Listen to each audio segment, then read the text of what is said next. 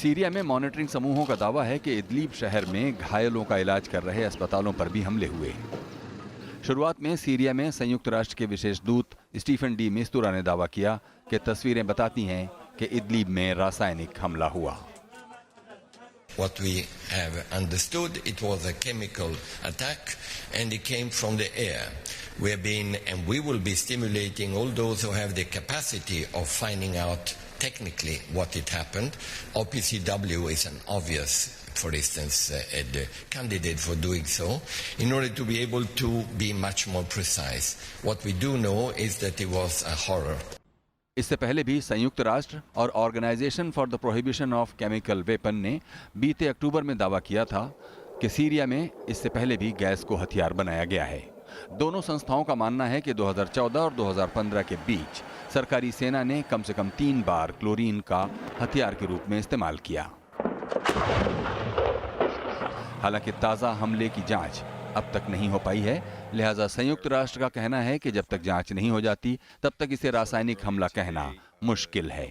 लेकिन यूएन ने इस हमले की तीखी निंदा की है। We're not currently in a position to verify the reports. I saw that earlier today. The OPCW fact-finding mission has already announced that it's begun gathering information to attempt to confirm that chemical weapons were used. obviously any sort of report of use of chemical weapons, especially on civilians, is extremely alarming and disturbing. Any use of chemical weapons anywhere constitutes a threat to international peace and security and is a serious violation of international law. हमले की तस्वीरें आते ही पूरी दुनिया में खलबली much गई।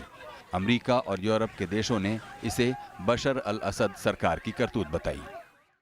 Israel ने दावा किया कि या तो बशर अल असद सरकार या फिर सीरिया ने इस हमले को अंजाम दिया है। वहीं सीरिया में विपक्षी पार्टियों ने मांग की है कि सीरिया के ऊपर से जेट विमान को लेकर नो फ्लाई जोन की नीति लागू हो।